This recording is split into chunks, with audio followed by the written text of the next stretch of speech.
மத்தேயு 25 எல்லாரும் எடுத்து வைத்துக்கொள்ளலாம். மத்தேயு 25. எங்களோட டீமில் நாங்கள் இப்படி அடிக்கடி வந்து ஒவ்வொரு ஊருக்காக போய் ஊழியம் செய்ய கடந்து போவோம்.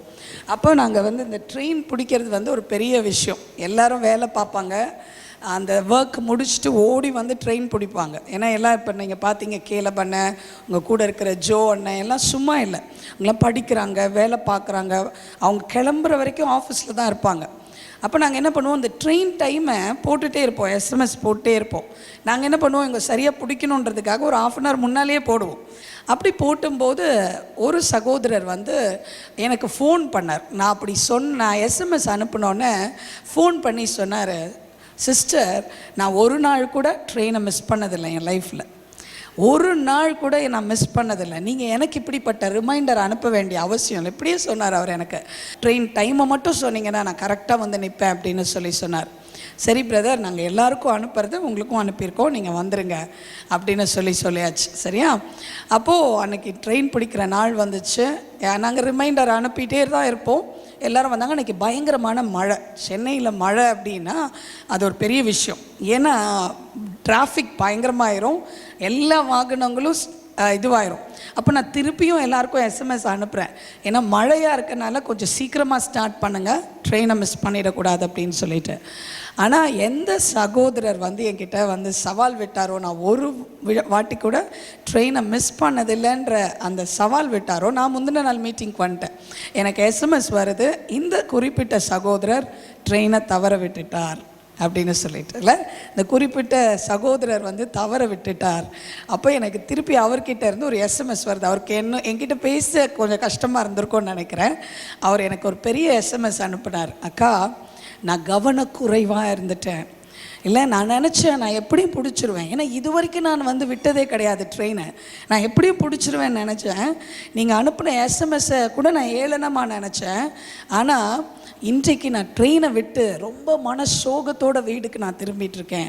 இவ்வளோ அழகான ஒரு கூட்டத்தில் நான் ஆண்டவருக்காக ஊழியம் செய்ய முடியலையே, இந்த டீமோட ட்ராவல் பண்ண முடியலையேன்னு சொல்லி துக்கத்தோடு நான் என்ன பண்ணிக்கிட்டு இருக்கேன், நான் வீட்டுக்கு திரும்பிகிட்ருக்கேன். ரொம்ப என்னை மன்னிச்சிருங்கன்னு சொல்லி திருப்பி எனக்கு எஸ்எம்எஸ் அனுப்பிட்டு இருந்தார். பாருங்கள், ஒரு வேளை ட்ரெயின் மிஸ் பண்ணிட்டா கூட அடுத்த ட்ரெயின் பஸ்ஸில் ஏறிடலாம். ஆனால் பரலோகத்தின் வாசல் திறந்திருக்கும் போது உள்ளே போகலன்னா, அது மூடப்பட்டுருச்சுன்னா மூடப்பட்டது தான். நோவாவோட காலத்தில் நடந்தது நம்ம பைபிளில் இருக்குது, ஞாபகம் இருக்கா? பேழையெல்லாம் செய்தாங்க. அந்த பேழை செய்யறதுக்கு எவ்வளோ நாள் ஆச்சுன்னு உங்களுக்கு தெரியுமா? வேதத்தில் நீங்கள் நல்லா பார்த்தீங்கன்னா 120 வருஷம் ஆச்சான். பாருங்கள், தேவனுடைய கோபம் வந்துருச்சு அந்த ஜனங்கள் மேலே. இவங்க எல்லாம் பாவம் செய்கிறாங்க, இவங்களெல்லாம் அழிச்சிடணும் தண்ணியில் அப்படின்னு சொல்லி நோவா கிட்ட பேழை செய்ய சொன்னதுக்கப்புறம் ஏசப்பா எவ்வளோ நாள் வெயிட் பண்ணாங்க?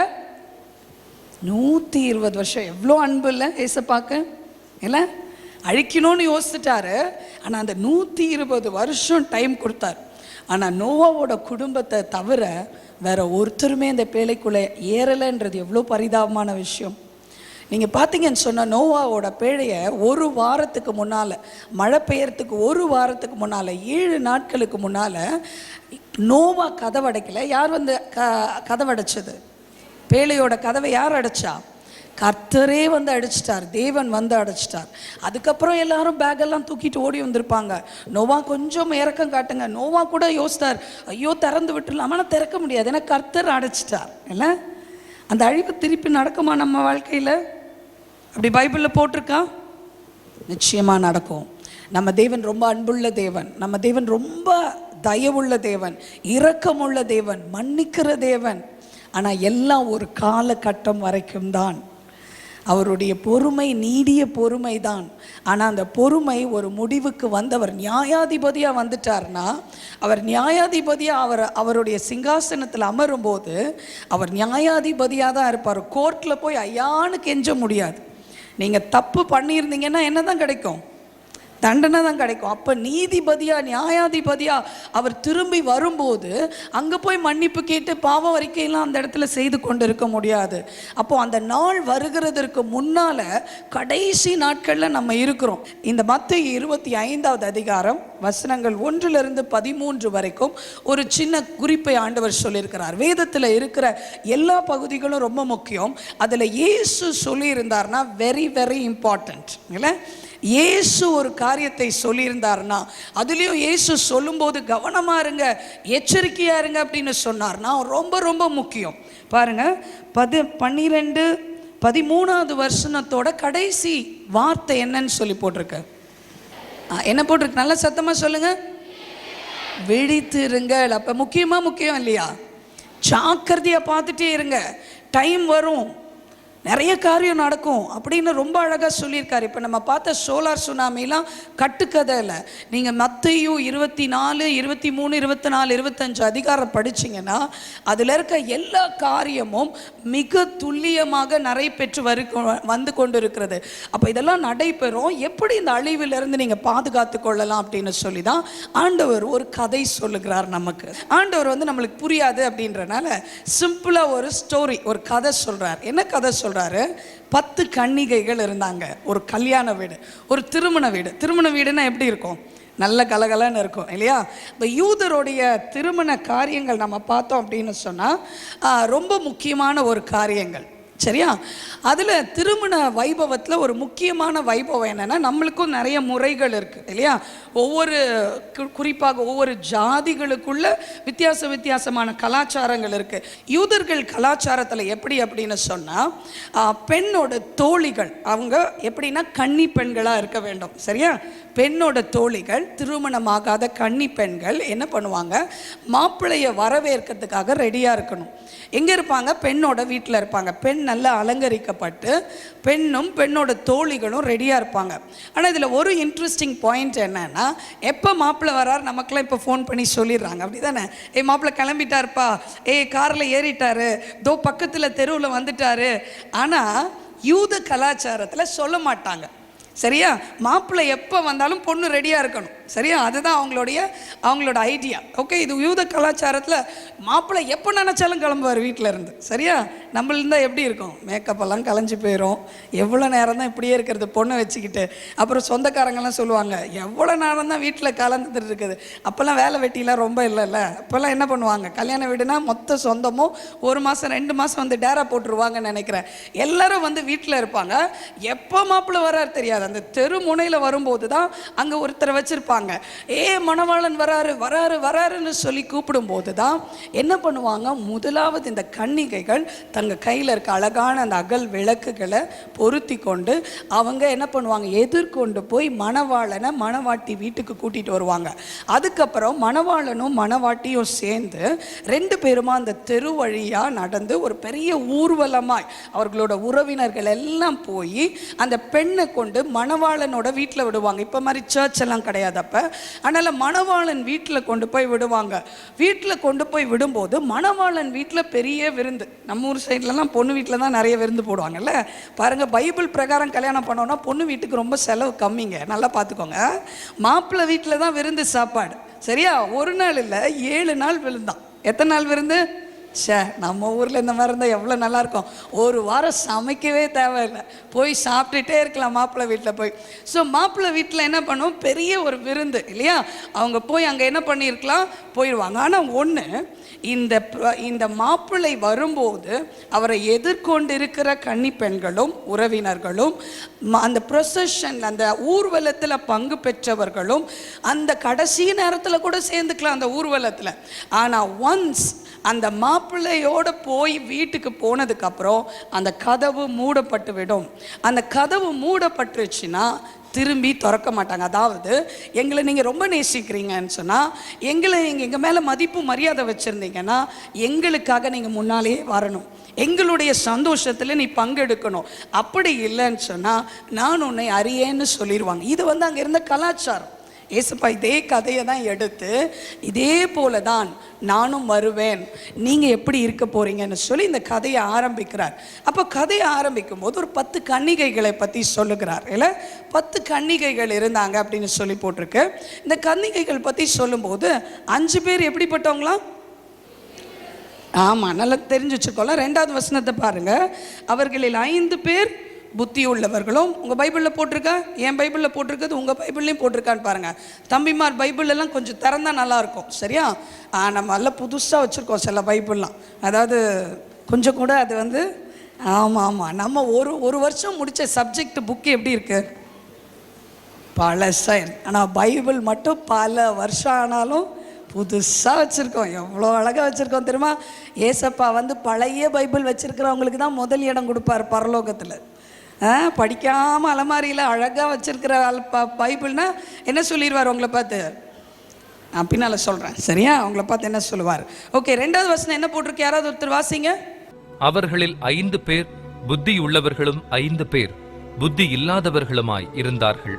ஆமாம், பாருங்க, 5 பேர் புத்தி உள்ளவங்களாம், 5 பேர் புத்தியே இல்லாதவங்க. அப்படின்னா எப்படி சொல்லலாம் அவங்கள? முட்டாள்னு சொல்லலாமா? அறிவில்லாதவங்கன்னு சொல்லலாமா? இல்லை, எதை வேணால் சொல்லிக்கலாம். ஆனால் 5 பேர் புத்திசாலியாக இருந்தாங்க, 5 பேர் வந்து புத்தி உள்ளவங்களாக இருந்தாங்க. சரி, புத்தி உள்ளவங்க என்ன பண்ணாங்க? உங்கள் பைபிள் பார்த்து சொல்லுங்க பார்ப்போம். 4வது வசனம். தீவெட்டிகள் எடுத்துக்கிட்டாங்க, அதுக்கப்புறம் எண்ணெயும் எடுத்துக்கிட்டாங்க, சரியா? எண்ணெயும் எடுத்துக்கிட்டாங்கல்ல, அவங்க விளக்கும் எடுத்துக்கிட்டாங்க, அடுத்தது அவங்க எண்ணெயும் எடுத்துக்கிட்டாங்க. Next slide. ஓகே, எண்ணெயும் கொண்டு போனாங்க, கூடவே என்ன பண்ணாங்க? விளக்கும் கொண்டு போனாங்க, கூடவே என்ன கொண்டு போனாங்க? ஆமாம், எண்ணெய் கொண்டு போனாங்க. ஏன் எண்ணெய் கொண்டு போனாங்க? இந்த காலத்து மாதிரி எலக்ட்ரிக் லேம்ப் கிடையாது. அப்போல்லாம் அந்த திரி விளக்கு தான், இல்லையா? எண்ணெய் ஊற்றுனா தான் என்ன பண்ணோம்? எரியும். ஒருவேளை அது பாதியில் அணைந்து போச்சுன்னா என்ன பண்ணுறதுன்றதை முன்னாலேயே அவங்க யோசித்து எண்ணெய் கொண்டு ஓகே. புத்தி இல்லாதவங்க என்ன பண்ணாங்களா? எண்ணெய் கொண்டு போகல, எண்ணெயை கொண்டு போகலங்க, அவ்வளோதாங்க, சரியா? எண்ணத்தை கொண்டு போகல, எண்ணெயை கொண்டு போகல, சரியா? விளக்கு எடுத்தாங்களா? விளக்கெல்லாம் எடுத்துட்டாங்க. நல்லா ட்ரெஸ் பண்ணியிருப்பாங்களா? எந்த பட்டு புடவை கட்டுறதுன்னு பார்த்து கட்டியிருப்பாங்கன்னு நினைக்கிறேன். நகையெல்லாம் போட்டிருப்பாங்களா? வாங்கி வச்சுருக்க புது நகையை போடாமல் எப்படி? ஏன்னா அப்போ தானே யாராவது பார்த்து அடுத்த கல்யாணம் நமக்கு ஆகும், அப்படி தானே? நல்லா அலங்காரம் பண்ணியிருப்பாங்க, அப்படி தானே? ஆனால் எண்ணத்தை மறந்துட்டாங்க, எண்ணெயே மறந்துட்டாங்க. இவங்களை என்னன்னு பேருக்கு சொல்லி கூப்பிடுறார் ஆண்டவர்? ஆயத்தம் இல்லை, சரியா? நெக்ஸ்ட் ஸ்லைட் பார்த்தோன்னு சொன்னால், இவங்க ஆயத்தம் இல்லாமல் ஒரு பெரிய ஒரு பண்டிகைக்கு மணவாளனை எதிர்கொண்டு போகிறதற்கு சரியான ஆயத்தம் இல்லாதவர்கள். ஓகே, ஆயத்தம் இல்லைன்னா எப்படி? இந்த எண்ணெய்னா எண்ணெய், விளக்கெல்லாம் வச்சுருக்கோம், ஆனால் எண்ணெய் இல்லை. நிறைய நேரம் நம்ம கூட நினைக்கிறோம் நம்ம ஆண்டவரோட வருகைக்கு ஆயத்தமாக தான் இருக்கும். நிறைய நேரம் பிசாசு நம்மளை ஏமாற்றி வச்சுருக்கான். நம்ம எல்லாம் சர்ச்சுக்கு போகிறோமா? யாரெல்லாம் சர்ச்சுக்கு போகிறீங்க? சர்ச்சுக்கு போகிறவங்களும் ஆண்டவர் தெரியாதுன்னு சொல்லுவாரா? எங்கே வாரம் நீங்கள் சர்ச்சுக்கு போகிறீங்க, அதுக்கப்புறம் சர்ச்சில் நல்லா ஆராதிக்கிறீங்களா? பாமால கீர்த்தனை பாட்டெல்லாம் பாடுறீங்களா? ஆமாம், வேறு மாதிரி லவ் பாட்டெல்லாம் பாடுறோம் ஒரு பக்கம் வச்சுக்கோங்க. ஆனால் பாமால கீர்த்தனைலாம் வாரத்துக்கு ஒரு நாளாவது பாடுறோம், அப்படி தானே? நல்லா பாடுறோம் பாமால கீர்த்தனைலாம். ஜெபம் பண்ணுறீங்களா? பரமண்டல ஜெபம் நம்மளை மாதிரி ஸ்பீடாக யாரும் சொல்ல முடியாது, அப்படி தானே? அவர் தொடங்குவார் பரமண்டலங்களில், நம்ம என்ன சொல்லிடுவோம்? ஆமேன். கரெக்டாக இருக்கீங்க. இப்போ நம்மளை தெரியாதுன்னு ஆண்டவர் சொல்ல முடியுமா? சொல்ல முடியாது, அப்படி தானே? அப்படின்னு நம்ம நினச்சிக்கிட்டு இருக்கோம், சரியா? சபைக்கு போனால் நம்ம பரலோகத்துக்கு போகலான்னு நீங்கள் நினச்சிக்கிட்டு இருந்தீங்கன்னா இன்றைக்கி நான் சொல்கிறேன், அது மகா பெரிய பொய். அதுக்காக சபைக்கு போகாமல் இருந்துடாதீங்க. நான் உன்னை அறியேன்னு சொல்வார். வேதத்தில் இருக்கிறதா சொல்கிறேன். என் நாமத்தினாலே பிசாசுகளை விரட்டினார்கள், என் நாமத்தினாலே இந்த செய்தேன் அதை செய்தேன்னு சொன்னால் ஆண்டவர் என்ன சொல்வாராம்? நான் உன்னை. வசனம்லாம் நமக்கு நல்லா தெரியுது. அதை ஒரு நாள் ஏசப்பா சொன்னார்னா ரொம்ப டேஞ்சர் நம்மளை பார்த்து, அப்படி தானே? ஏசப்பா தெரியாதுன்னு சொல்லிட்டார்னா எந்த இடத்துல நம்ம இருக்கணும்? எந்த இடத்துல நம்ம இருப்போம்? நரகம். நல்ல சத்தமாக சொல்லுங்க. அதான் உண்மை. அதை நீங்கள் தெரியாமல் நம்ம இருக்கிறனால தான் பிசாசு நம்ம வாழ்க்கையில் விளையாடி கொண்டு இருக்கிறான். 2 இடம் தாங்க நம்ம செத்ததுக்கப்புறம் போக போகிறது. ஒன்று நரகம், இல்லைன்னா பரலோகம். எங்கே போகிறோம் அப்படின்றத தான் இன்றைக்கி நம்ம முடிவு பண்ண போகிறோம் இல்லையா? பாருங்கள், இன்றைக்கி நிறைய நேரம் நம்ம ஆயத்தம் இல்லாமல் இருக்கணும். இதுதான் ஒரு ஏசப்பா உயிரோடு இருக்கும்போது ஒருத்தர் கேட்டார், எப்படி அப்போ ஆயத்தமாக இருக்கணும் அப்படின்னு சொல்லி நிக்கோதேமோன்னு ஒருத்தர்கிட்ட வந்து கேட்குறார். வாசிக்கலாமா? யோவான் 3ஆம் அதிகாரம் 5ஆவது வசனம். இயேசு அவனுக்கு பிரதியுத்தரமாக, ஒருவன் மறுபடியும் பிறவாவிட்டால் தேவனுடைய ராஜ்யத்தை காணமாட்டான் என்று மெய்யாகவே மெய்யாகவே உனக்கு சொல்லுகிறேன் என்றார். ஆமா, என் நாமத்தினாலே பிசாசுகளை விரட்டுகிறவன் பரலோக ராஜ்யத்தில் போவான்னு போட்டிருக்கா? என் நாமத்தினாலே ஆலயத்துக்கு போகிறவன் போட்டிருக்கா? என் நாமத்தினாலே காணிக்கை கொடுக்கிறவன் போட்டிருக்கா? இல்லை. என்ன போட்டிருக்கு?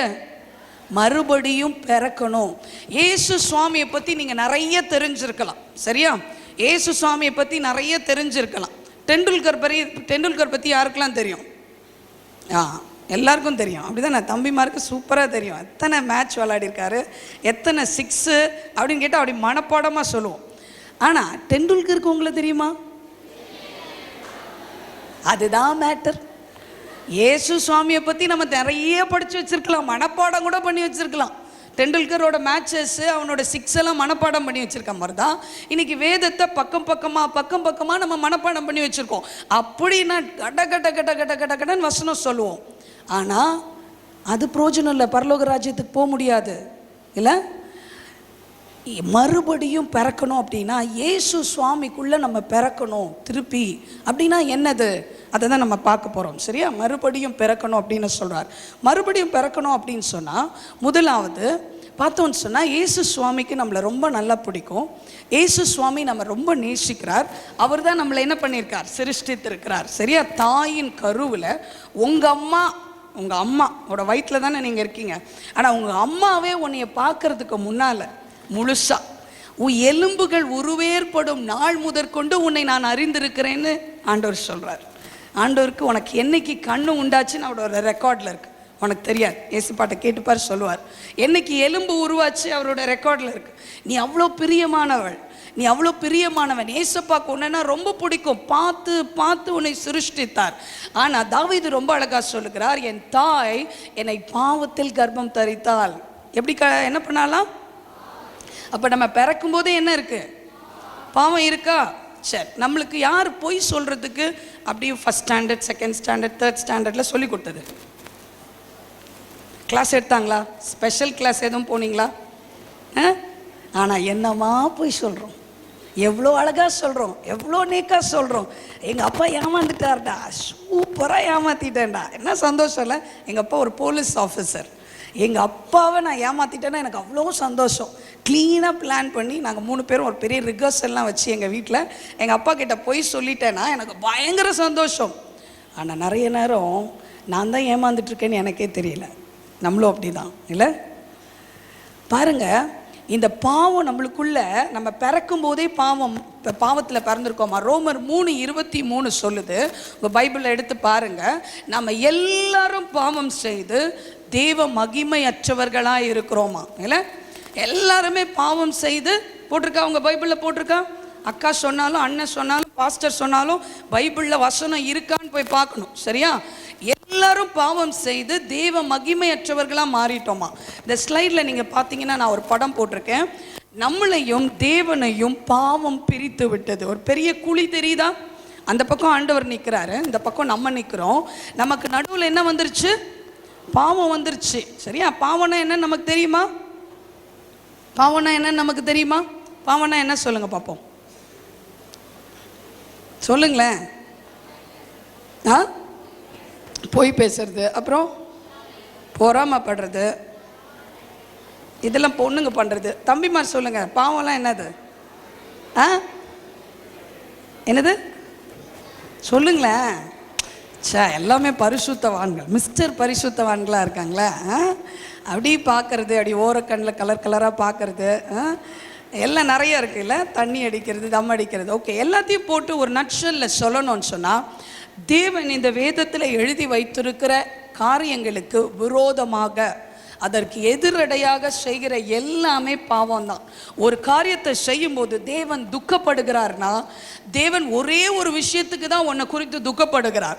மற்றபடி உன்னை குறித்து அவர் பெருமைப்படுறார். உன்னை குறித்து அவர் ரொம்ப உயர்ந்த எண்ணம் வச்சிருக்கிறார். உன்னை ரொம்ப நேசிக்கிறார். உன்னை பார்த்து பார்த்து சிருஷ்டித்திருக்கிறார். உன் மேல அவ்வளோ அன்பு வச்சிருக்கிறார். ஒரே ஒரு காரியம் தான் அவரை துக்கப்படுத்துகிறது. அது என்ன காரியம்? பாவம். நீ அவருக்கு பிடிக்காத ஒரு காரியத்தை நீ செய்யும்போது, நீ அவருக்கு பிடிக்காத ஒரு காரியத்தை செய்யும்போது மட்டும்தான், அந்த பாவம்ன்றது மட்டும்தான் இயேசுவையும் உன்னையும் தூரமாக பிரித்திருக்கிறது. இப்படி தூரமாக பிரிஞ்சு நிற்கும் போது நம்ம ஜெபம் கேட்கப்படுமா? கேட்கப்படுமா? நீங்கள் நேர் முழங்காலில் நிற்கலாம், நல்லா அழகாக முக்காடு போட்டிருக்கலாம், வேதத்தை கையில் வச்சுட்டே நீங்கள் எல்லாம் மன்றாடலாம். ஆனால் பாவம் இருக்குமானால் நம்மளோட ஜெபமே கேட்கப்படாதுன்னு வேதம் தெளிவாக சொல்லுது. அப்போ பாவத்தை டீல் பண்ணாத வரைக்கும் இயேசு என் பக்கத்திலே வர முடியாது. அவருக்கும் உனக்கும் ஒரு தொடர்பு இல்லை. அதனால தான் உன்னை எனக்கு தெரியாதேன்னு சொல்கிறார் இல்லை. அப்போ மறுபடியும் பிறக்கணும்னா என்ன அப்படின்னு சொல்லி பார்த்தீங்கன்னா, இயேசு நம்மளுடைய பாவத்துக்காக மரித்திருக்கிறார் இல்லை. பக்கத்தில் பார்த்து சொல்லாமா? இயேசுவம் பாவத்துக்காக மரித்தார் சொல்லாமா? பக்கத்தில் சும்மா வைக்கப்படாதீங்க. என்னன்னோ சொல்கிறீங்க, ஒரு ஸ்கோர் பார்த்து சொல்கிறீங்களே, சூப்பர்டா மச்சி அப்படின்னு சொல்கிறீங்களே. இயேசுவும் அவங்க முகத்தை பார்த்து சொல்லுங்களேன். இப்படியாச்சும் இயேசுவும் பாவத்துக்காக மரிச்சிருக்கார் இப்படியா சொல்லுவீங்க? ஒரு சிக்ஸர் அடித்தா டெண்டுல்கர் எப்படி சொல்லுவீங்க? டே மச்சி கையெல்லாம் கொடுத்து கை அடித்து சொல்லாமா? இயேசுவும் பாவத்துக்காக மரித்திருக்கிறார். அது ரொம்ப சந்தோஷமான விஷயம். டெண்டுல்கரோட சிக்ஸோட சந்தோஷமான விஷயம் நம்மளுக்கு, அப்படி தானே? நீ 100க்கு 100 எடுக்கிறத விட சந்தோஷமான விஷயம். ஏன்னா இயேசு பாவத்துக்காக மரிக்கலைன்னா நீயும் நானும் பரலோகத்துக்கு போயிருக்கவே முடியாது, போவே முடியாது, வழியே இருந்திருக்காது. அவர் சொன்ன அழிவில் நம்மளும் போயிருப்போம் இல்லை. இயேசு உனக்காக எனக்காக எப்படி தொங்குறார் கொஞ்சம் யோசித்து பாரு. இவர் ஏன் உனக்காக தொங்கணும்? இவர் ஏன் உனக்காக தொங்கணும்? யோசித்து பார். வேதத்தில் எழுதி இருக்கிறது, அவரோட உடலை குத்தும்போது ரத்தமும் தண்ணீரும் வந்துச்சு. கடைசி சொட்டு ரத்தம் வரைக்கும் தம்பி தங்கச்சி உனக்காக ஏசப்பா கொடுத்துருக்கார். இன்னைக்கு உன் பாய் ஃப்ரெண்டு, உன் கேர்ள் ஃப்ரெண்டு, இவங்க தான் ஒரு பெரிய சந்தோஷம் நீ நினச்சி போயிட்டுருக்க. அந்த அன்பெல்லாம் மாயை, இந்த அன்பு தான் உண்மை. அதெல்லாம் எதுக்காக தெரியுமா காட்டுறான்? காட்டி அப்படியே உன்னை நரகத்துக்கு கூட்டிகிட்டு போகிறதுக்காக. இந்த சின்ன பிள்ளைங்க கிட்ட இருந்து செயினை திருடுறவன் என்ன தெரியுமா பண்ணுவான்? வா பாப்பா செயினை திருடுற போகிறேன்னு சொல்ல மாட்டான். என்ன பண்ணுவான்? ஒரு முட்டாயை காமிப்பான், இல்லை ஒரு பொம்மையை காமிப்பான். அந்த பிள்ளை என்ன பண்ணுவோம்? அப்படியே சிரிச்சுக்கிட்டே பின்னால் போவோம். அவன் ரொம்ப நல்லவனா? பொம்மை தரவன் நல்லவனா? பொம்மையை பார்க்கும்போது சின்ன பிள்ளை என்ன நினைக்கும்? எங்கள் அம்மா பொம்மை வாங்கி தரலப்பா, ஏன்னா இவன் பொம்மை வாங்கி தரான். நம்ம அப்படி தான் யோசிக்கிறோம். நம்ம அப்பா அம்மா நேசிக்கலப்பா, இவன் என்னம்மா நேசிக்கிறான், எவ்வளோ அழகாக கவிதை எழுதி கொடுக்குறான், இவன் எவ்வளோ அழகாக அன்பாக பேசுகிறா, எத்தனை மணி நேரம் ஃபோனில் பேசுகிறா. அப்படி தான் வருவான், பொம்மையை காட்டிட்டு வருவான். ஆனால் எங்கே கொண்டு போய் விட்டுருவான்? இந்த அகலமான வாசல் போகிற அந்த மரணத்துக்கு கொண்டு விட்டுருவான். வேதம் ரொம்ப தெளிவாக சொல்லுது, கேட்டுக்கு போகிற வழி விசாலமாக இருக்கிறது. அதனால் நிறைய பேர் போகிறாங்க, நல்ல தாராளமாக நடக்க முடியுது, பிரச்சனையே இல்லை, ரொம்ப சந்தோஷமாக இருக்குது. ஆனால் முடிவில் அது நரகத்துக்கு கொண்டு போய் விட்டுரும். தம்பி தங்கச்சி கவனமாக இருங்க. ஆனால் ஏசப்பா நீயும் நானும் நரகத்துக்கு போகக்கூடாது அப்படின்றதுக்காக தான் சிலுவையில் மரித்தார். மரித்தது மட்டும் இல்லை, அவர் 3ஆம் நாள் உயிரோடு எழும்பினார் இல்லை. அவர் உயிர் தெழுந்தார். அவர் செத்து போன ஒரு தேவன் அல்ல. நான் உன்கிட்ட பேசிகிட்டு இருக்கிற தேவன் செத்து போன தேவன்னா, எங்கள் வேலையெல்லாம் விட்டுட்டு நாங்கள் ஊராக இப்படி சுற்றிட்டு இருக்க மாட்டோம் இல்லை. என் குடும்பம் போதும் நான் வீட்டில் உட்காந்துருப்பேன், என் பிள்ளைகளோட சந்தோஷமாக இருந்திருப்பேன். குவார்ட்டர்லி ஹாலிடேஸ் என் பிள்ளைகளோட நான் நல்லா இருந்திருப்பேன். இந்த அண்ணன்மாரெலாம் வந்திருக்க மாட்டாங்க. ஆனால் நான் பேசி கொண்டு இருக்கிற தேவன் உயிரோடு இருக்கிற தேவன், ஜீவனுள்ள ஒரு தேவன். அவர் பாவத்தையோ சாபத்தையோ மேற்கொண்ட ஒரு தேவன். ஆமென் சொல்லாமா? உன்னோட பாவத்தையோ என்னுடைய சாபத்தையோ சிலுவையில் அவர் வென்று விட்டார். அதனால பயப்பட வேண்டிய அவசியம் இல்லை. எந்த அழிவு வந்தாலும் அதற்கு முன்னால என் இயேசு நிற்பார். என் இயேசு என்னை பாதுகாப்பார். என் இயேசு என்னை அழகாக பரலோகத்துக்கு கொண்டு செல்லுவார். அப்படிப்பட்ட ஒரு வழியை உண்டாக்கி விட்டு தான் அழிவை குறித்து நமக்கு எச்சரித்து கொண்டு இருக்கிறார். அழிவை குறித்து எச்சரிக்கும் தேவன் அழிவிலிருந்து தப்பித்து கொள்ளும்படியான போக்கை நமக்கு உருவாக்கி இருக்கிறார். அந்த வழிதான் இயேசு. இயேசு சொன்னார், நான் தான் வழி, நான் தான் சத்தியம், நான் தான் ஜீவன். இது 3 ரொம்ப முக்கியமான வார்த்தைங்க. அதுக்கு நேரடியாக போய் சொல்லுவான் பிசாசு இல்லை. அவன் நான் தான் வழின்னு சொல்லிக்கிட்டு இருக்கிறான் இல்லை. ஆனால் இயேசு தான் வழி, இயேசு ஒருவர் தான் வழி. வேற எந்த பேர் சொன்னீங்கனாலும் அது வழியே கிடையாது. காசிக்கு போயிட்டு திரும்பி வந்து கொண்டு இருக்கிற ஒரு கூட்டத்தோடு நாங்கள் நேற்று ட்ரெயினில் வந்து கொண்டு இருக்கிறோம். அப்போ நான் அந்த அம்மா கிட்ட கேட்டேன், என்னம்மா காசிக்கு போய் புண்ணியெல்லாம் தேடிட்டு வந்தீங்களா? அந்த அம்மாவுக்கு பயங்கர சந்தோஷம். ஆமாங்க, புண்ணியம் தேடிட்டு வந்திருக்கோம், ஆனால் பாவத்தெல்லாம் கழுவிட்டோம், அந்த காசியில் முழுகிட்டோம், பாவம்லாம் மன்னிக்கப்பட்டுதா இல்லையான்னு தான் தெரியல அப்படின்றாங்க. காசியில் முழுகிட்டோம், பாவத்தை முழுகணும்னு நினச்சி தான் போய் முழுகிருக்கோன்னா தெரியல, அந்த கடவுளுக்கு தான் தெரியும். ஆனால் அப்படி சொல்லலை என் இயேசு. நீ இயேசு கிட்ட வந்துட்டேன்னா உன் பாவம் மன்னிக்கப்பட்டாச்சுன்னு சொல்கிறாரு. நீ இதுவரைக்கும் செய்த ஒரு பாவத்தையும் நான் நினைக்க மாட்டேன்னு சொல்கிறாரு. நான் அதை கிறுக்கி போட்டேன்னு சொல்கிறாரு. அதை என் முதுகுக்கு பின்னால் போட்டேன்னு சொல்கிறாரு. அது கடலுக்கு ஆழத்தில் நான் கல்லை கட்டி போட்டுட்டேன், அதை நான் என்னை நினைக்கவே மாட்டேன், நான் மன்னித்து மறந்து விட்டேன்னு சொல்கிறார்.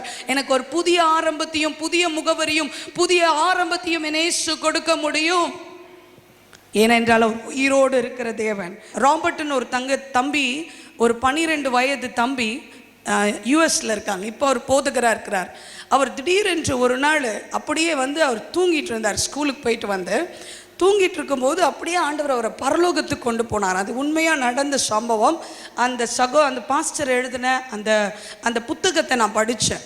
அவர் சொல்கிறார், என்னை பரலோகத்துக்கு கூட்டிகிட்டு போய் ஏசப்பா அந்த பரலோகத்தை எல்லாம் எனக்கு சுற்றி காட்டினார். அவ்வளோ அழகாக இருக்குது பரலோகம். அந்த தம்பி எழுதியிருக்காப்புல அந்த புத்தகத்தில், பரலோகத்தில் ஒரு வீட்டில் ஒரு நாற்காலியில் என்னை தேவன் உட்கார வைத்தார். அந்த மாதிரி ஒரு நாற்காலியை நான் உலகத்தில் பார்த்ததே கிடையாது. அதில் உட்கார்ந்தா ஒரு வலியோ ஒரு அசௌகரியம் கூட எனக்கு இல்லை, அவ்வளோ நல்லா இருக்குது. பரலோகத்தில் இருக்கிற ஒன்றுத்துக்கும் பூமியில் இருக்கிற எதையும் நான் வந்து சொல்லவே முடியாது, இது போல இருக்குன்னு சொல்ல முடியாது. அங்கே எல்லாமே வித்தியாசமாக இருக்குது, எல்லாமே அழகாக இருக்குது. அப்படியே முழுவதும் சுற்றி காட்டி கொண்டு வந்த இயேசு ஒரு இடத்துல வரும்போது தேம்பி தேம்பி தேம்பி அழ ஆரம்பித்தார். அப்போ நான் கேட்டேன், ஏசப்பா ஏன் அழுறீங்கன்னு சொல்லும்போது அவர் சொன்னார், இவ்வளோ பெரிய பரலோகத்தை உங்களுக்கு தான் நான் உண்டாக்கி இருக்கிறேன். என் பிள்ளைகள், நான் சிருஷ்டித்த ஒவ்வொரு பிள்ளைகளும் இந்த பரலோகத்துக்கு வரணும்னு சொல்லி நான் ஆயத்தம் பண்ணியிருக்கிறேன். ஆனால் என் பிள்ளைகள் அறிவில்லாமையினால பிசாசின் பின்னால் போயிட்டு பிசாசோட பின்னால் இன்னைக்கு நரகத்துக்கு போயிட்டு இருக்காங்க. இப்போ அந்த தம்பி கேட்டாங்களா, ஏன் ஆண்டவரே அப்போ நீங்கள் நரகத்தை உண்டாக்குனீங்க? நாங்கள் போகக்கூடாதுன்னு நினச்சிங்கன்னா ஏன் நரகத்தை உண்டாக்குனீங்க? அப்பா ஏசப்பா சொன்னாரா, நான் நரகத்தை உங்களுக்கு உண்டாக்கலை, நான் நரகத்தை பிசாசு கூட இருக்கிற கூட்டத்துக்கும் தான் உண்டாக்குனேன். நரகத்தில் அவனை தண்டனைக்கு அவனுக்கென்று நான் உருவாக்கினது. ஆனால் நான் மட்டும் தனியாக போகக்கூடாதுன்னு பிசாசு கங்கணம் கட்டி கொண்டு இன்றைக்கு அவனோடு கூட மனுஷர்களை இழுத்து கொண்டு இருக்கிறான். ஏனென்றால் நான் படைத்த என் சிருஷ்டித்த பிள்ளைகளை இழுக்கும் போது எனக்கு அது வலிக்கும், எனக்கு அது துக்கம், எனக்கு அது தாங்க முடியாது என்பது அவனுக்கு தெரியும். ஏன்னா என் பிள்ளைகளை தொடுகிறவனை என் கண்ணன் மணியை தொடுகிறான்றது அவனுக்கு நல்லா தெரியும். அதனால தான் என் மனதுக்கு என் இருதயத்துக்கு அருமையான பிள்ளைகளை எதையோ காட்டி காட்டி காட்டி வஞ்சித்து அவங்களை ஏமாற்றி அவன் நரகத்துக்கு கொண்டு போய் கொண்டிருக்கான். நீ போய் சொல்லுவியா, இந்த பார்த்த பரலோகத்தை போய் பிள்ளைகளுக்கு சொல்லுவியா அப்படின்னு சொல்லி அந்த தம்பிட்ட ஆண்டவர் அழுது கொண்டே கேட்டாராம். இது ஒரு சம்பவம் இல்லை, பலர் இடத்துல ஆண்டவர் அழுது கொண்டே இருக்கிறார். டேவிட் கணேசன் ஒரு அண்ணன் இருக்காங்க. விருதுநகர், இங்கே திருநெல்வேலி, தேனி, இப்படி மாவட்டத்தில் நிறைய கிராமமாக போய் ஊழியம் செய்கிறாங்க. வேலை எல்லாத்தையும் விட்டுட்டு இயேசுவே வழின்னு போய் அறிவித்துட்டு இருக்காங்க. அவங்கள நீங்கள் கொஞ்சம் நிறுத்தி, ஏன்னு போய் ஊராக போய் இயேசு நல்லவர், இயேசு தான் வழி சத்தியம்னு சொல்கிறீங்கன்னு கேட்டிங்கன்னா, அவர்கிட்ட வந்து இயேசு அழுதுகிட்டே இருந்தாராம். 1 மாசமா இயேசு அழுகிற சத்தத்தை அவர் கேட்டுகிட்டே இருந்தாராம். அது தாங்க முடியாமல், ஏசப்பா நீங்கள் அழாதீங்கப்பா, நீங்கள் அழுதா என்னால் தாங்க முடியலன்னு போய் தான் ஊராக நான் சொல்லி கொண்டு இருக்கிறேன், இன்னும் அந்த சத்தம் எனக்கு கேட்டுக்கிட்டே இருக்குன்னு சொன்னார். இயேசு அழுதுகிட்டே இருக்கிறார். உனக்காக, எனக்காக, நீயும் நானும் பரலோகத்துக்கு வரணுன்றதுக்காக தான் அவர் தன்னுடைய ஜீவனையே கொடுத்தார். அப்போ நம்ம என்ன பண்ணணும்? விசுவாசிச்சா போதும், இல்லை விசுவாசித்தா போதும். ஏசுப்பா நீங்கள் எனக்காக மரித்திருக்கீங்க, எனக்காக ஜீவன் கொடுத்துருக்கிறீங்க, எனக்காக உயிரையே கொடுத்துருக்கீங்க ஏசப்பா.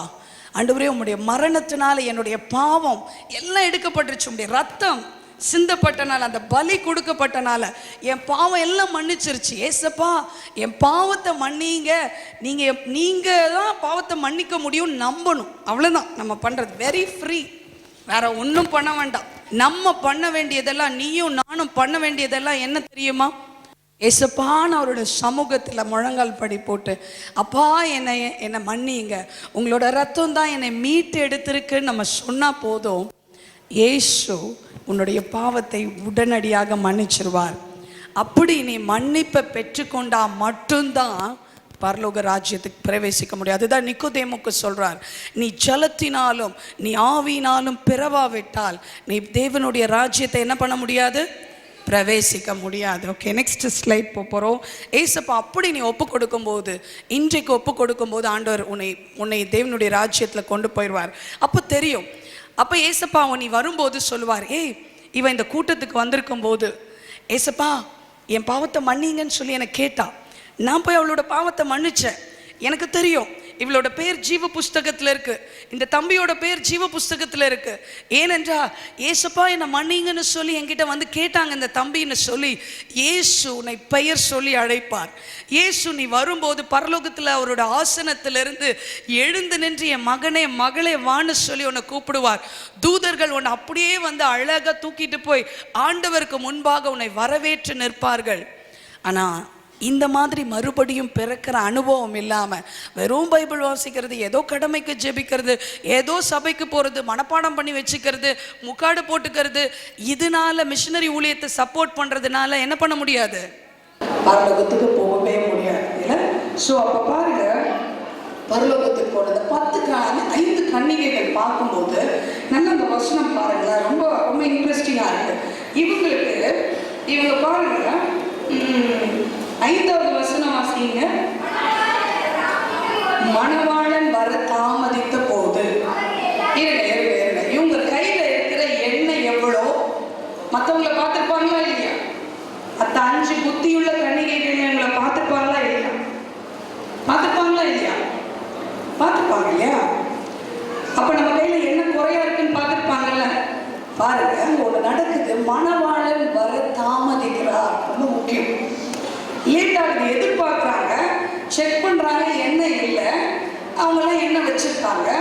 ஆனாலும் இன்னும் பார்த்தா மணவாளனும் வர எல்லாம் ஒரு நியூஸ் வருது, இப்போ வரமாட்டார் போல இருக்கு, இன்னும் கொஞ்சம் நேரம் ஆகும் போல இருக்கு.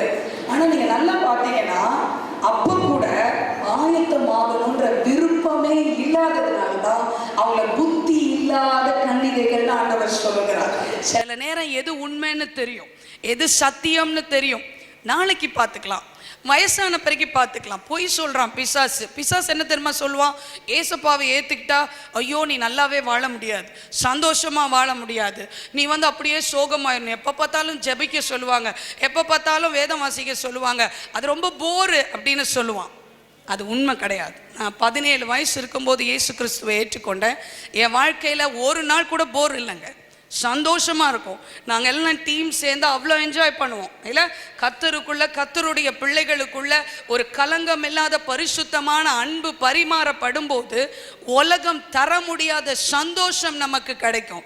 நீங்கள் நினைக்காதீங்க, நாங்கள் நல்ல சந்தோஷமாக இருப்போம். எங்களுக்குள்ள பிரச்சனை வந்ததுன்னா எல்லாரும் சேர்ந்து ஜெபிப்போம். பாருங்கள், எங்களுடைய டீமில் ஒரு தம்பியோட அப்பாவுக்கு உடம்பு சரியில்லை, நாங்கள் 70 பேர் கிட்டத்தட்ட நேற்று சேர்ந்து ஜெபித்தோம். பாருங்கள், இதை விட வேறு என்ன வேணும்? சந்தோஷம். எங்களுக்கு ஒரு துக்கம்னா நிற்கிறதுக்கு இயேசு கிறிஸ்துவோட பிள்ளைங்க இருக்காங்க. நமக்கு ஒரு பிரச்சனைனா திரும்பி பாருங்கள், உன் ஃப்ரெண்ட்ஸ் ஒருத்தம் கூட இருக்க மாட்டோம். இயேசு கிறிஸ்துக்குள்ளே இருக்கிற வாழ்க்கை ரொம்ப அற்புதமான வாழ்க்கை, ரொம்ப அழகான ஒரு வாழ்க்கை இல்லை? நிறைய நேரம் பிசாசு நம்மளை என்ன பண்ணுவான், அப்புறம் பார்த்துக்கலாம் விடு. அமெரிக்காவில் ஒரு பெரிய பாப் இசை பாடகர் ப்ளஸ் நடனம் ஆடுகிற ஒருத்தி இயேசு அறிவிக்கப்பட்ட போது அவள் அன்னைக்கு டான்ஸ் ப்ரோக்ராமுக்கு போகிறா. அப்போ அவள் டைரியில் எழுதினாலாம், நாட் டுடே டுமாரோ. என்ன எழுதினாலாம்? நாட் டுடே டுமாரோ, இன்றைக்கு இல்லை நாளைக்குன்னு சொல்லி அவள் என்ன பண்ணாலாம், எழுதினாலாம். ஆனால் போகிற வழியிலேயே அவள் ஒரு பெரிய விபத்துக்குள்ளாகி அங்கேயே இறந்து போயிட்டான். த டுமாரோ நெவர் கேம். நாளைய தினம் அவன் நீ தீர்மானம் எடுக்கணும்னு சொன்ன அந்த நாளைய தினம் அவள் வாழ்க்கையில் வரவும் இல்லை. அவள் இயேசுவை ஏற்றுக்கொள்ளாத ஒரு பயங்கரமான நித்தியத்துக்கு எரி நரகத்துக்கு போயிட்டா. அவள் இது பில்லி கிரஹாம்னு ஒரு பெரிய சுவிசேஷகர் குறிப்பிட்டு சொல்லுகிறார். இன்றைக்கு தான் ரட்சணிய நாள். என்றைக்கு உன் கிராமத்தை தேடி சுவிசேஷம் வருதோ, என்றைக்கு உன்னை தேடி சுவிசேஷம் வருதோ, உன் சபையில் உன்னை தேடி எச்சரிப்பின் குரல் வருதோ, என்னைக்கு உன் நண்பர் உன்கிட்ட சொல்றாங்களோ அதுதான் ரட்சணிய நாள். அன்றைக்கே ஒப்பு கொடுத்துட்டேன்னு சொன்னா பரலோகத்தின் வாசல் திறந்திருக்கும். அது ஒரு இடுக்கமான வாசல் தான், அது குறுகலான வாசல் தான், அது கடினமான வாசல் தான். இந்த உலகத்தில் இருக்கும்போது கொஞ்சம் கஷ்டமா தான் இருக்கும் நடக்கிறதுக்கு. ஆனால் அந்த வாசல் வழியா மட்டும்தான் ஒருவன் உட்பிரவேசிக்கும் போது தேவனுடைய ராஜ்யத்தை என்ன பண்ண முடியும், நம்ம பிரவேசிக்க முடியும். பாருங்க, அந்த தாமதமான அந்த நேரத்தை அவங்க என்ன பண்ணியிருக்கலாம், அட்லீஸ்ட் அவங்க என்ன பண்ணியிருக்கலாம், யூஸ் பண்ணிக்கலாம். ஆனால் தூங்கிட்டாங்க இல்லை, இதான் டைம், நம்ம என்ன பண்ணலாம், தூங்கிடலாம், என்ஜாய் பண்ணலாம் லைஃப்பை நினச்சிட்டாங்க. படிக்கலாமா ஒரு வசனம்? ரோமர் 2வது அதிகாரம் 4வது வசனம். அல்லது தேவ தயவு நீ குணப்படும்படி உன்னை ஏவுகிறதென்று அறியாமல் அவருடைய தயவு பொறுமை நீடிய சாந்தம் இவைகளின் ஐஸ்வர்யத்தை அசட்டை பண்ணுகிறாயோ? நீ குணப்படும்படி உன்னை ஏவுகிறதென்று அறியாமல் அவருடைய தயவு பொறுமை நீடிய சாந்தம். நல்லா பாருங்க, அவருடைய தயவு அவருடைய பொறுமை அவருடைய நீடிய சாந்தம் இருக்கிற காலம் இது. அது படிங்க, அடுத்தது படிங்க. இவைகளின் ஐஸ்வர்யத்தை, இதுதான் ஆண்டவர் தாமதிக்கிறார். ஏன் தாமதிக்கிறார்னா ஒருத்தர் கூட பரலோகத்தில் வராம போயிடக்கூடாதுன்றதுக்காக ஏசப்பா தாமதிக்கிறார். நம்ம சில நேரம் கிண்டல் பண்றோம், ஆமா ஏசு வராருன்னு சொல்லி 2000 வருஷமா சொல்றாங்க, வந்துட்டாரா அவரு? பிசாசு இப்படி ஒரு பொய்யை விதைச்சு விட்டுருக்கான், நம்ம நம்பிக்கிட்டு இருக்கோம். ஆனா நல்லா ஞாபகம் வச்சுக்கோங்க, அவர் ஏன் தாமதிக்கிறார் தெரியுமா? நீ நரகத்துக்கு போயிடக்கூடாதுன்றதுக்காக, நீ நரகத்துக்கு போயிடக்கூடாதுன்றதுக்காக. இன்னைக்கு வந்துருவாளா என் மகள், நாளைக்கு வந்துருவாளா, இன்னும் கொஞ்சம் நான் வெயிட் பண்றேன், இன்னும் கொஞ்சம் வெயிட் பண்றேன்னு சொல்லி அவர் வெயிட் பண்ணிட்டு இருக்கார். வாசிங்க, அவருடைய ஐஸ்வர்யத்தை நீ அசட்டை பண்ணலாமோ? அதை தொடர்ந்து 6வது வசனம் வாசிங்க.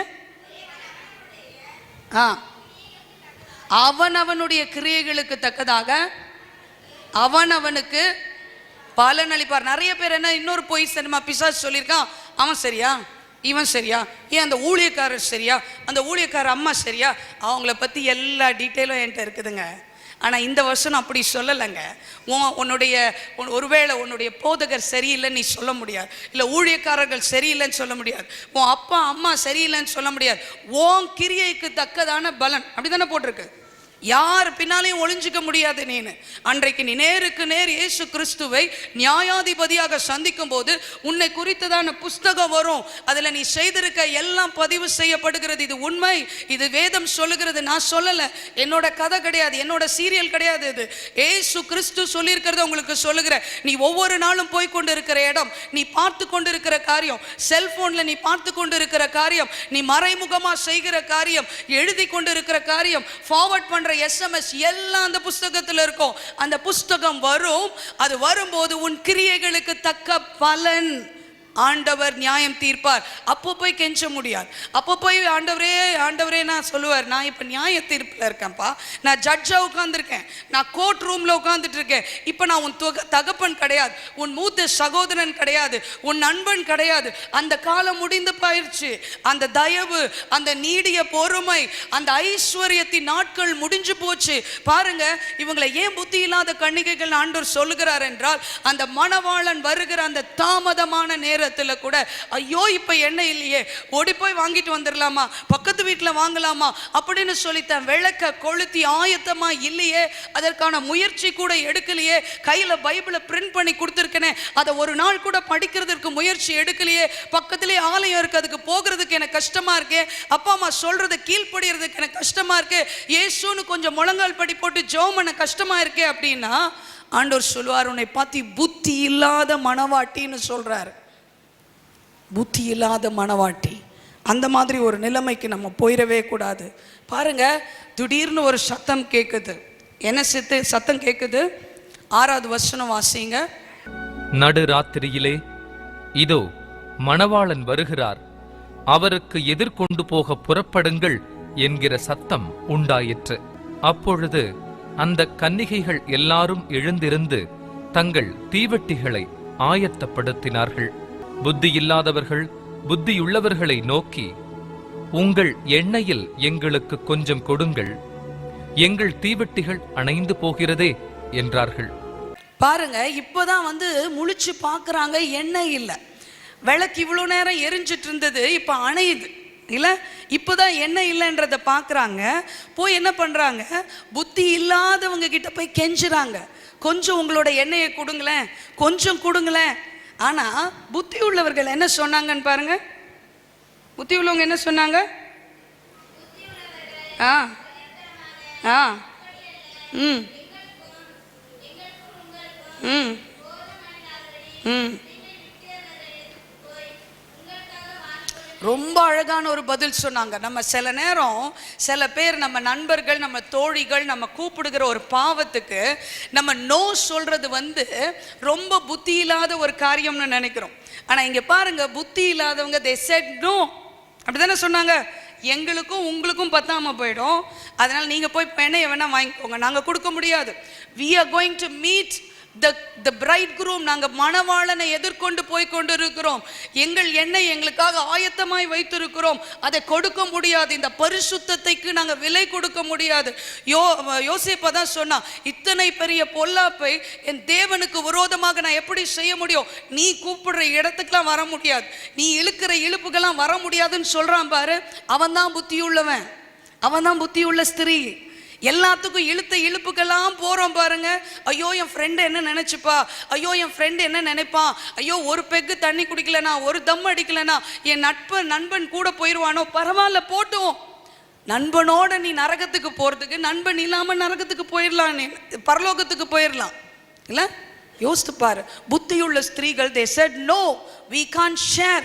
எங்க தேவன் பரிசுத்தர், அவர் பரிசுத்தராக இருக்கிறது போல நானும் பரிசுத்தராக இருப்பேன். இன்னைக்கு நிறைய நேரம் கிறிஸ்தவன் அப்படின்னு பேர் வச்சிருக்கோம், சிலுவை டாலர்லாம் போட்டிருக்கோம். ஆனால் கிறிஸ்து என்னோட வாழ்க்கையில் மகிமைப்படுகிறாரா?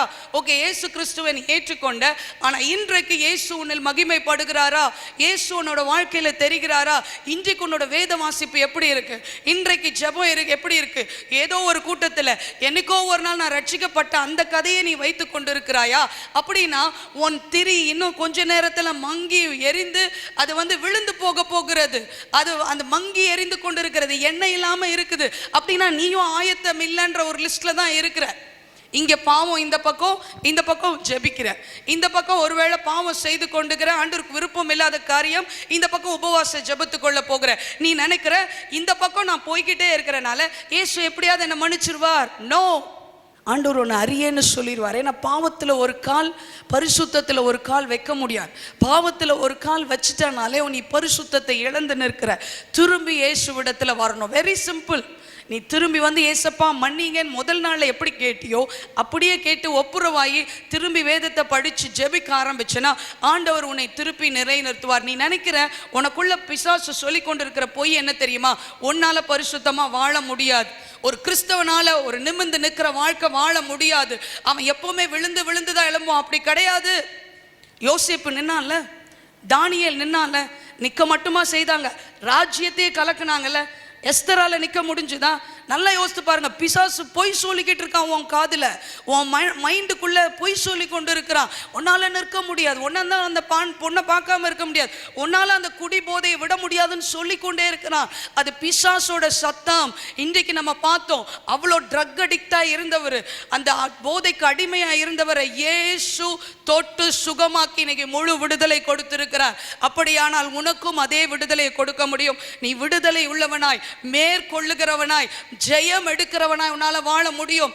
ஏனென்றால் மேற்கொண்டவர் நம் தேவன், உலகத்தை ஜெயித்தவர் நம் தேவன். பிசாச கால்ல நசுக்கிட்டு உயிரோடு மரணத்தையும் பாதாளத்தையும் வென்றவர் நம் தேவன். அவர் சர்வ வல்லமை உள்ள தேவன். நீ மட்டும் ஒரு கரத்தை பிடிக்கிறதுக்கு விட்டு கொடுத்தேன்னு சொன்னா, அவர் உன் கரத்தை பிடிச்சிருக்காரான்னு டெய்லி காலையில் நீ செக் பண்ணிட்டே இருந்தனா, டெய்லி அவரோட சமூகத்தில் போய் விழுந்திருந்து ஒரு அரை மணி நேரம் செபித்து வேதம் வாசிச்சுட்டு உன் நாளை துவங்கிப்பாரு. உனக்கு ஒவ்வொரு நாளும் வெற்றியின் நாள் தான். ஒரு மனிதனும் உனக்கு எதிர்த்து நிற்க முடியாது. ஒரு ஃப்ரெண்டும் உன்னை இழுப்புக்கெல்லாம் இழுத்துட்டு போக முடியாது. நீ இயேசுவுக்காக நீ நிச்சயமாக வெளிச்சமாக இருக்க முடியும். விளக்கு இருக்கு, வெளிச்சம் இல்லை. அதான் இன்னைக்கு நிலைமை. அப்படின்னா ஆயத்தம் இல்லாத ஒரு நிலைமையில் நம்ம இருக்கோம். பாருங்க, அந்த 5 புத்தியுள்ள கன்னிகைகளும் அப்படியே சந்தோஷத்தோடு மணவாளனை வரவேற்கிறதற்காக தங்களுடைய தீபம் எரிகிறவர்களா, தங்களுடைய விளக்கை எரிகிற எவ்வளோ சந்தோஷம் பாருங்க அவங்களோட முகத்தில். ஆனால் 5 புத்தி இல்லாத ஸ்திரீகள் பின்னால் நிற்கிறாங்க. என்ன நடந்தது தெரியுமா? அப்போ ஓடுறாங்க, காசுக்காரங்க கிட்ட ஓடுறாங்க, பதறி அடிச்சு போய் ஓடுறாங்க. எப்படியாவது எனக்கு என்ன கிடைச்சிருமா, இந்த கல்யாண விருந்தில் நான் போய் சேர்ந்துட முடியுமா, இந்த கதவை அடைக்கிறதுக்கு முன்னால் மணவாளனை எதிர்கொண்டு விட முடியுமான்னு கடைசி நேரத்தில் ஓடுகிறாங்க. நடந்தது என்ன தெரியுமா? அதுக்குள்ளாக மணவாளன் வந்து விட்டார். அவர் எதிர்கொண்டு போனவர்களை அவர் அவருடைய இல்லத்தில் கூட்டிட்டு போயிட்டார். நெக்ஸ்ட் ஸ்லைடு பாருங்க. சந்தோஷத்தோடு அவங்க உள்ள வந்தோடனே நல்ல அந்த பிக்சரை பாருங்க. கதவு அடைக்கப்படுகின்றது, கதவு அடைக்கப்படுகின்றது. இவங்க ஓடி போனாங்க, புத்தி இல்லாதவர்கள் எண்ணெல்லாம் வாங்கினாங்க, எப்படியாவது கடைசி நேரத்தில் வந்துடலான்னு சொல்லி ஓடி வந்தாங்க. நடந்தது என்ன தெரியுமா? கதவு பூட்டப்பட்டது. இல்லை, 10வது வசனம் வாசிக்கலாமா? அப்படியே அவர்கள் வாங்க போன போது மணவாளன் வந்துவிட்டார். ஆயத்தமாயிருந்தவர்கள் அவரோடே கூட கல்யாண வீட்டுக்குள் பிரவேசித்தார்கள். கதவும் அடைக்கப்பட்டது. ஆமா பாருங்க, அவர் கிளியரா சொல்லிட்டாரு. ஆயத்தமாய் இருந்தவர்கள் உள்ள போயிட்டாங்க. மற்றவர்களை பார்த்து என்ன சொன்னாரு? நான் உன்னை அறியேன், நான் உன்னை அறியேன். லூக்கா 12வது அதிகாரம் 29, 30வது வசனத்தை நம்ம வாசிக்க போகிறோம். ஆகையால் என்னத்தை உண்போம் என்னத்தை குடிப்போம் என்று நீங்கள் கேளாமலும் சந்தேகப்படாமலும் இருங்கள். இவைகளையெல்லாம் உலகத்தார் நாடி தேடுகிறார்கள். இவைகள் உங்களுக்கு வேண்டியவைகள் என்று உங்கள் பிதாவானவர் அறிந்திருக்கிறார். போதும் போதும். 40வது வசனம் சொல்லியிருக்க, அந்தபடியே நீங்கள் நினையாத நேரத்தில் மனுஷகுமாரர் வருவார், ஆகையால் நீங்களும் ஆயத்தமாய் இருங்கள். பாருங்க, ஆயத்தமாய் இருக்கல அப்படின்னு சொன்னா ஆண்டவர் நம்மளை மறந்து விடுவார், நம்மளை அறியேன்னு சொல்லி விடுவார். கதவு பூட்டதுக்கு அப்புறம் முட்டி மோதி பிரயோஜனமே இல்லைங்க, முட்டி மோதி பிரயோஜனமே இல்லை. இதை தான் இன்னைக்கு நம்ம பார்த்தோம் இல்லை. இடுக்கமான வாசல் வழியா உட்பிரவேசித்தா மட்டும்தான் ரட்சிப்பு இல்லை. லூக்கா 13வது அதிகாரம் 23வது வசனத்துலேருந்து நான் உங்களுக்கு வாசிக்கிறேன், சரியா? 23வது வசனம். அப்பொழுது ஒருவன் அவரை நோக்கி, ஆண்டவரே, ரட்சிக்கப்படுகிறவர்கள் சில பேர் தானா என்று கேட்டார். அதற்கு அவர், இடுக்கமான வாசல் வழியாய் உட்பிரவேசிக்க பிரயாசப்படுங்கள், அநேகர் உட்பிரவேசிக்க வகை தேடினாலும் அவர்களாலே கூடாமற் போகும் என்று உங்களுக்கு சொல்லுகிறேன். வீட்டெஜமான் எழுந்து கதவை பூட்டின பின்பு நீங்கள் வெளியே நின்று, ஆண்டவரே ஆண்டவரே, எங்களுக்கு திறக்க வேண்டும் என்று சொல்லி கதவை தட்டும்போது அவர் பிரதியுத்தரமாக, நீங்கள் எவ்விடத்தாரோ உங்களை அறியேன் என்று உங்களுக்கு சொல்லிவிடுவார். ரொம்ப அழகா போட்டிருக்கு. இந்த இடுக்கமான வாசல்னா அதுக்கு ரட்சிப்புன்றதான் முதல் படி. மறுபடியும் பிறக்க வேண்டும். ஏசப்பா தான் வழி, ஏசப்பா தான் என் பாவத்தை மன்னிக்க முடியும்னு சொல்லி விட்டு கொடுக்கும் போது, ஏன்னா ரொம்ப அன்புள்ள தேவன். இப்போ தாமதமாகி கொண்டிருக்கிறது, மணவாளன் வர தாமதமாயிருக்கிறார். கண்டிப்பாக வருவார். அதற்கு நாங்கள் சொல்லலை, நாசான்றது தான் அமெரிக்காவில் இருக்கிற ஒரு பெரிய ஆராய்ச்சி மையம். உலகத்தில் அந்த விண்வெளியில் என்னெல்லாம் நடந்துட்டு இருக்குன்னு உலகத்துக்கே சொல்கிறாங்க. நம்மளுடைய செய்தியில் இது சொல்லிக்கொண்டே, நீங்கள் நல்ல நியூஸ் பேப்பரை டெய்லி வாசித்தீங்கன்னா இதை குறித்து நியூஸ் வந்துட்டே இருக்குது. ஏன் இது இந்தியாவில் ரொம்ப ஹைலைட்டடாக பேசப்படலைன்னா, மக்கள் பீதி அடைஞ்சிருவாங்க, இதனால் பிரச்சனை வந்துடும்னு நம்ம பொலிட்டீஷியன்ஸ் இதை வெளியில் சொல்லலை. ஆனால் இதுதான் உண்மைன்றதை இன்றைக்கு உங்களுக்கு போட்டு காமிச்சாச்சு. இனிமே எனக்கு தெரியாதுன்னு நம்ம சொல்ல முடியாது. இயேசு வரப்போகிறது உண்மை. அவர் திரும்ப வரப்போகிறார். ஆனால் திரும்ப அவர் ரட்சகராக வரமாட்டார். முதல் தடவை ரட்சகராக வந்து உயிரை கொடுத்துட்டு போயிட்டார், உயிரோடு எழுந்து போயிட்டார். திரும்பி அவர் நியாயாதிபதியாக வருகிறார், நியாயம் தீர்க்க வருகிறார். உன்னுடைய கிரியைகளுக்கு தக்கதாக அவர் பலன் அளிப்பேன்னு சொல்லியிருக்கிறார். நான் வரும்போது நீ ஆயத்தமா இருந்தா மட்டும்தான் என்ன பண்ண முடியும்? பரலோகத்துக்கு போக முடியும். ஆயத்தம் இல்லைன்னா நான் உன்னை அறியே, நீர் எவ்விடத்தாரோ எனக்கு தெரியாது. பாட்டெல்லாம் படிச்சிருக்கலாம், ஆராதனைலாம் கையெல்லாம் யோசித்திருக்கலாம். ஆனால் இயேசுவுக்கும் உனக்கும் ஒரு தனிப்பட்ட உறவு இல்லைன்னு சொன்னா, உன் பாவங்கள் மன்னிக்கப்பட்ட நிச்சயம் உனக்கு இல்லைன்னு சொன்னா, நான் இயேசு சுவாமியோட பிள்ளைன்ற உறுதி உனக்குள்ள இல்லைன்னு சொன்னா, நான் உன்னை அறியேன் அப்படின்னு சொல்லிடுவார். நம்ம அப்படியே இருக்கிற இடத்துல நம்ம எழுந்து நிற்க போகிறோம். இன்றைக்கு ஆண்டவர் உன்னோடு கூட தெளிவாக பேசியிருக்கார். யாரோ பக்கத்தில் இருக்க யார் கூடயும் பேசாதீங்க. இது நீ உன் வாழ்க்கையில் எடுக்க போகிற ஒரு முக்கியமான ஒரு முடிவு. ஒருவேளை 12th முடிஞ்சு கவுன்சிலிங் போகும்போது ஐயோ நான் இந்த ஒரு உயர்கல்விக்கு போகிறேனேன்னு சொல்லி நீ யோசிக்கலாம். அது கூட உன் வாழ்க்கையில் முக்கியமான முடிவு கிடையாது. ஒருவேளை உன் திருமணம்னு யோசிக்கும் போது அது உன் வாழ்க்கையை முழுமையாக ஒரு இடத்துல கொடுக்க போகிறோமேன்னு சொல்லி யோசிக்கலாம். ஆனால் அது கூட முக்கியமான முடிவு கிடையாது. ஆனால் நம்ம எல்லாரும் ஒவ்வொரு நாளும் சாக போகிறோம். நம்ம இறந்ததற்கு அப்புறம் நம்ம எல்லாம் எழுப்பப்படுவோம். நியாயாதிபதி முன்பாக நம்ம நிற்க போகிறோம். அப்போ அம்மா பக்கத்தில் பரிந்து பேச முடியாது, அப்பா இந்த பக்கம் வந்து ஏதாவது நமக்கு சொல்ல முடியாது, எதிர்த்தாப்புல வீட்டில் இருக்கிறவங்க வந்து ஐயோ எனக்கு தெரிஞ்ச தம்பி தான் உள்ள விடுங்கன்னு சொல்ல முடியாது. அங்க யாருடைய பேச்சும் எடுபடாது. உன்னுடைய கிரியைகள் மட்டும்தான் பேசும். உனக்கும் இயேசுவுக்கும் இருக்கிற உறவு மட்டும்தான் பேசும். ஜீவ புஸ்தகத்தில் உன் பேர் இருந்தால் மட்டும்தான் அந்த பரலோகத்துக்கு போக முடியும். அதற்கான வாசல் இப்ப திறந்திருக்கு. பரலோகத்துக்கான வாசல் இப்ப திறந்து இருக்கிறது. இதோ உனக்கு முன்பாக அது கடந்து வந்திருக்கிறது. அப்படியே கண்களை மூடு. ஒரே ஒரு சின்ன ஜெபம் செய்ய போற. ஏசப்பா நான் ஒரு பாவி ஆண்டவரே, என்னை மன்னிங்கப்பா. இந்த பரலோக ராஜ்யத்துல நான் வரணும். அந்த புத்தியுள்ள கன்னிகைகளா நான் மாறணும்ப்பா. புத்தி இல்லாதவளா என் வாழ்க்கையை நான் விட்டு கொடுக்க கூடாது. புத்தி இல்லாதவளா நான் அசதியா இருக்க கூடாது. என் கிராமத்துக்கு என்னை தேடி வந்திருக்கீங்களே, என்னுடைய வீட்டுக்கு அருகாமையில் என்னை தேடி வந்திருக்கீங்களே, என் பக்கத்து தெருவில் வந்து இவ்வளோ பெரிய நல்ல செய்தியை சொல்லியிருக்கீங்களே. ஏசப்பா இந்த பரலோக வாசல் எனக்கென்று இன்னைக்கு திறந்து வைத்திருக்கிறீங்களே. உங்களோட தயவு, உங்களோட பொறுமை, என்னும் ஐஸ்வர்யத்தை நான் இன்னைக்கு அசட்டை பண்ண மாட்டேன் ஏசப்பா. விட்டு கொடுக்குறேன்னு சொல்லாம நீ அழணும்னா அழு. நீ யாரை பற்றியும் கவலைப்படாத. ஏன்னா அன்றைக்கு நீ தனியாக தான் இருக்கணும். அன்றைக்கு நியாய தீர்ப்பில் தனியாக தான் இருக்கணும். ஒரு மனிதரும் பக்கத்தில் வர முடியாது. ஒருவர் உனக்குள்ள வந்து உனக்காக பரிந்து பேச முடியாது. அன்றைக்கு நியாய தீர்ப்பில் நீ நிற்கிறதுக்கு முன்னால இன்றைக்கே நீ நின்று இயேசுன்னு கூப்பிடு. நீ பலவீனமா இருக்கலாம், விழுந்து கெடுக்கலாம், நீ வாழ்க்கையை வாழாம தற்கொலை பண்ணணும்னு யோசித்து வந்திருக்கலாம். ஏசப்பா உன்னை நேசிக்கிறார். இதுவரைக்கும் நீ முயற்சி செய்து எல்லாம் தோல்வி இருக்கலாம், பரவாயில்ல. இன்னைக்கு விட்டு கொடு. இன்னைக்கு ஏசப்பாக்கு விட்டு கொடு. ஏசப்பா என் பாவத்தை மன்னிங்கன்னு சொல்லு. நீ முன்னேற முடியாததுக்கு காரணம் என்ன தெரியுமா? நீ ஏற முடியாததுக்கு காரணம் என்ன தெரியுமா? நீ சிகரத்தில் ஏற முடியாததுக்கு காரணம் என்ன தெரியுமா? உன் பாவம். பாவம் பாவம் தான் உன்னை கீழே தள்ளி கொண்டு இருக்கிறது. விட்டுக்கொடு. அந்த ஒரு காரியத்தை குறித்து உன்னோடு கூட தேவன் தெளிவாக என்று பேசிக்கிறார். அந்த உறவு எனக்கு பிடிக்கல, நீ பார்க்கிற அந்த பார்வை எனக்கு பிடிக்கல, இயேசுவே நான் மன்னிங்கன்னு சொல்லி கேளு. நான் விட்டு கொடுக்கிறப்பா. இயேசு அது துக்கப்படுத்துது. உன் பக்கத்துல நின்று அழுது கொண்டு இருக்கிறார் ஏசப்பா. ஏசப்பா சொல்றார், மகளே நான் உன்னை எவ்வளவு நேசிக்கிறேன், மகனே உன்னை நான் எவ்வளவு நேசிக்கிறேன். விட்டு கொடுப்பியா?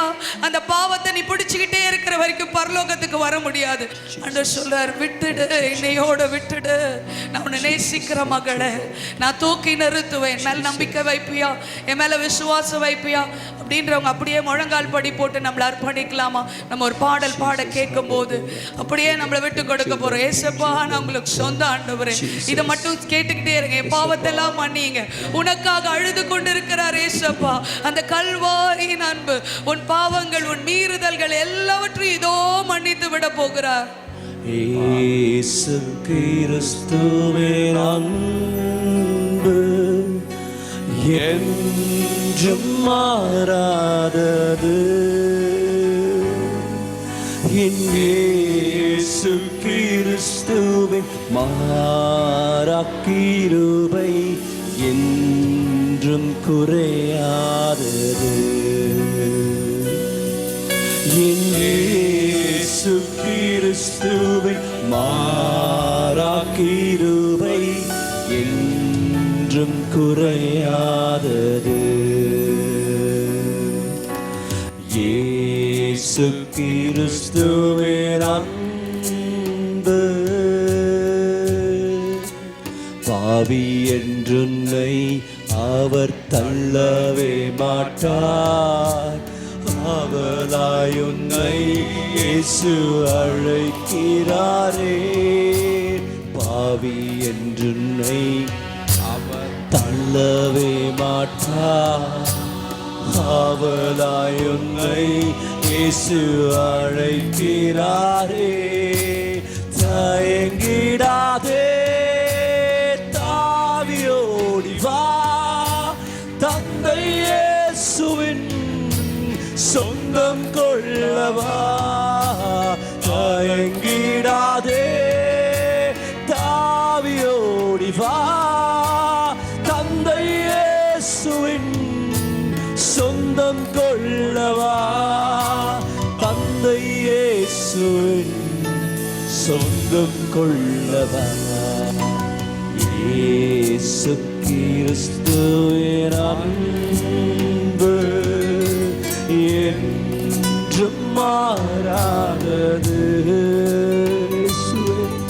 என் இயேசு கிறிஸ்துவின் மாறா கிருபை என்றும் குறையாதது.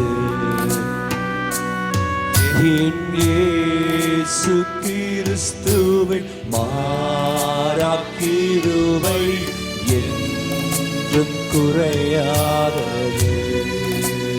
இயேசு கிறிஸ்துவின் அன்பு, இயேசு கிறிஸ்துவின் அன்பு உன்னை தேடி வந்து நிற்கிறது. மீறுதல்கட்காய் இயேசு காயங்கள் பட்டார், உன் அக்கிரமங்களுக்காய் இயேசு நொறுக்கப்பட்டார். உன் மீறுதல்கட்காய் இயேசு காயங்கள் பட்டார், உன் அக்கிரமங்களுக்காய் இயேசு நொறுக்கப்பட்டார்.